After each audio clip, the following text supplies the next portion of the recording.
ప్రణామాలు సద్గురు. ఇక్కడ మనం ధ్యానలింగానికి సమర్పించే మహాబిల్వపత్ర విశిష్టత ఏమిటో తెలుపుతారా? మేము కూడా ఇది చెయ్యాలని అనుకున్నాము.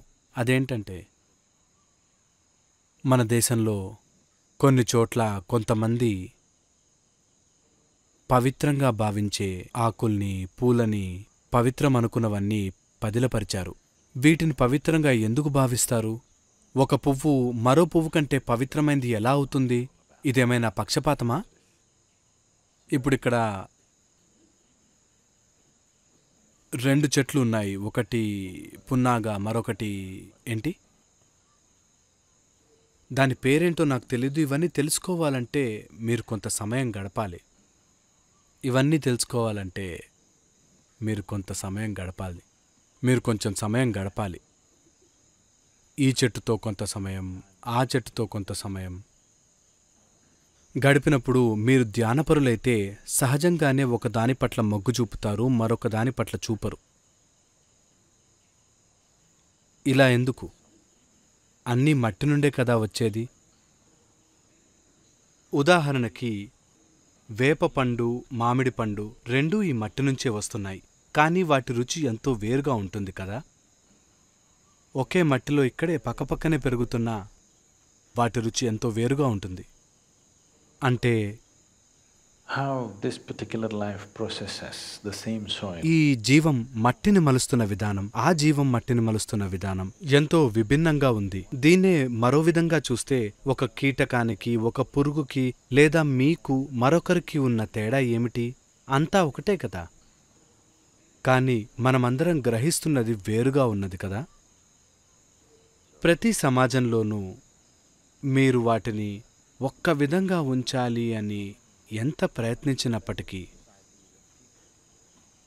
కొంతమంది విశిష్టంగా కనిపిస్తారు.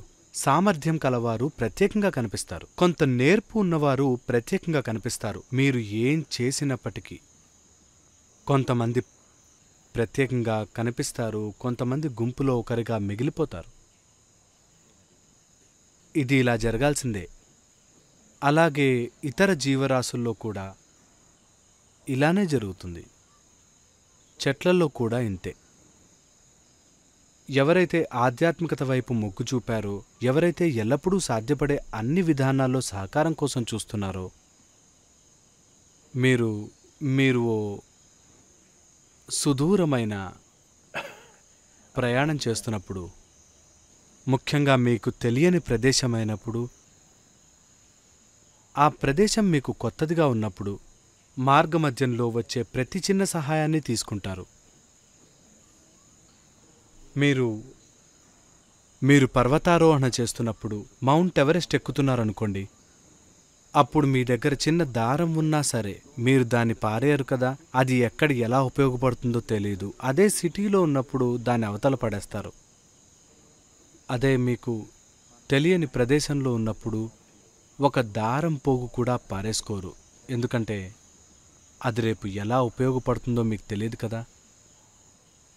మీరు ఆధ్యాత్మిక పదంలో ఉన్నప్పుడు కూడా ఇంతే. ఎందుకంటే ఇది మీకు తెలియని ప్రదేశం. మీకు సహకారాన్నివ్వగల ప్రతి చిన్నదాన్ని ప్రజలు గుర్తించారు. అలానే వారు చివరికి పూలు, పళ్ళు, ఆకులను కూడా వదిలిపెట్టలేదు. పనికొచ్చే వాటన్నిటినీ.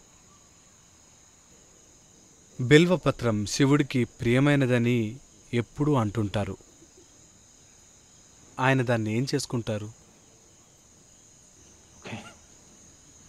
శివుడికి ప్రియమైనది అని కాదు. అలా అన్నప్పుడు ఏదో ఒక విధంలో బిల్వపత్ర ప్రకంపన మనం శివుడిగా చెప్పే దాని ప్రకంపనకి దగ్గరగా ఉంటుంది. ఇది ఆ దిశగా ఉంది అని అర్థం. ఈ విధంగా మనం ఎన్నో గుర్తించాం. ఏదో ఒక ప్రత్యేకమైన ఆకు కాదు, ఇలా ఎన్నో విషయాలను గుర్తించాం. ఇలా వాటిని మాత్రమే అర్పిస్తారు. వాటిని మాధ్యమంగా వాడతాం. అవి ఆయన దగ్గర అలా వదిలేం కదా. అది అర్పించిన తర్వాత తీసి మళ్ళీ మనమే స్వీకరిస్తాం కదా. ఈ ప్రత్యేకమైన ఆకుకు ఆ ప్రకంపనను గ్రహించే సామర్థ్యం అత్యున్నత స్థాయిలో ఉంది. దానిని మీతో తీసుకెళ్లేందుకు ఇలా ఎన్నిటినో పవిత్ర సాధనాలుగా గుర్తించి ప్రజలు ఉపయోగిస్తున్నారు. ఇది భగవంతుడి గురించి చేసేది కాదు. ఇది మీ గ్రహణ సామర్థ్యాన్ని పెంపొందించుకునేందుకు. మీరిది ప్రయత్నం చేసి చూడండి. మీరిలా ప్రయోగం చేయండి. మీరు ఒక్కరోజు ధ్యానలింగం వద్దకు వెళ్ళండి.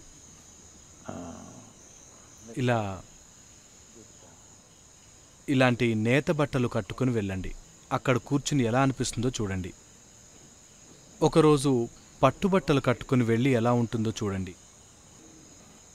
Go sit there with some nylon cloth, see how it feels. Nylon బట్టలు వేసుకుని వెళ్ళి ఎలా ఉంటుందో చూడండి. ఒకరోజు ప్లాస్టిక్ కాగితం చుట్టుకుని వెళ్ళి ఎలా ఉంటుందో చూడండి. మీరు దేన్ని నమ్మవద్దు. ప్రయోగం చేయండి. ఒక 3 రోజులు ఒక రకమైన బట్టలు కట్టుకుని వెళ్ళి కూర్చోండి. మీలో కొద్దిపాటి సున్నితత్వం ఉంటే మీకు తేడా తెలుస్తుంది. అప్పుడు మీరు సహజంగానే సరైనది ఎంచుకుంటారు. ముఖ్యమైన విషయం ఏమిటంటే మీరు అక్కడికి వెళ్ళి కూర్చుంటే మీ వద్ద ఉన్న ప్రతి అంశం మీ గ్రహణ శక్తికి సహకరించేదిగా, పెంపొందించేదిగా ఉండాలి. ఇక్కడ ఉద్దేశం అదే. బిల్వపత్రానికి ఈ సామర్థ్యం ఉంది కనుక లింగానికి అర్పించి తిరిగి తీసుకున్నప్పుడు ఆ ప్రకంపనను ఎక్కువ కాలం అది పట్టి ఉంచగలదు. మీ దగ్గర అది కొన్ని రోజులు పెట్టుకుంటే మీకు తేడా తెలుస్తుంది. మీరిది ప్రయత్నం చేయొచ్చు. బిల్వపత్రం అర్పించి దాన్ని మీ జేబులో పెట్టుకుని వెళ్ళండి. మీ ఆరోగ్యం, మీ శ్రేయస్సు, మీ మానసిక స్థితి అన్నిట్లో తేడా కనిపిస్తుంది. So people identified these things with observation. ప్రజలు వీటిని కొంత గ్రాహ్యతతో, ధ్యానంతో తెలుసుకున్నారు. ఇక్కడ ఉన్న ఈ అడవులు వైవిధ్యమైనవి. ఈ అడవుల్లో ఎన్నో చెట్లున్నాయి, ఎన్నో రకాల చెట్లు. ఇది వింధ్యా పర్వతాలలో ఒక భాగం. ప్రపంచంలో పురాతనమైన వాటిల్లో రెండోది. ఇది భూభాగంలో అతి పురాతనమైన పర్వతం. ఇక్కడ ఉన్నన్ని రకాలకి సరితూగేది ఎక్కడా లేదు. ఇక్కడున్న అడవి కేవలం ఒక చిన్న ముక్క మాత్రమే. ఈ అడవులు సాధారణంగా తీరం గుండా వెళ్తూ ఉంటాయి. ఇన్ని రకాల చెట్లు ఉండగా ఎందుకు ఈ ఒక్క ఆకునే ఎంచుకున్నారంటే ఎవరో ఇది గుర్తించారు. ఇది ప్రత్యేకమైనది, మీరిది కాదనలేరు. మీరిలా ప్రయత్నించి చూడండి. ఓ 10 రకాల ఆకులు కోసుకొచ్చి వాటిని ధ్యానలింగం దగ్గర ఉంచి మీ వద్ద పెట్టుకోండి. తేడా మీకే తెలుస్తుంది. దానిని గుర్తించడానికి మీలో కొంత గ్రాహ్యత అవసరం. అలా ఉన్నవారికి ఖచ్చితంగా తెలుస్తుంది. వారి కళ్ళు మూసి ఉంటేనే, కళ్ళు తెరిస్తే గమనించకపోవచ్చు. మీరు ఓ 10 రకాల ఆకులు కోసుకొచ్చి మీరు చూడలేనట్టు ఒక గుడ్డలో కట్టండి. అక్కడ పెట్టండి. నేను వాటిని గుర్తుపడతాను. నేను వేరే వాటిని గుర్తుపట్టలేనేమో, కానీ బిల్వపత్రాన్ని పెడితే ఇది బిల్వపత్రం అని చెప్పగలను. దీనికి మీరు నన్ను పిలవక్కర్లేదు. మీ రుద్రాక్షని అలా ఉంచినా చూపిస్తుంది. ఇది మీకంటే మరింత తెలివిగలది తెలుసా?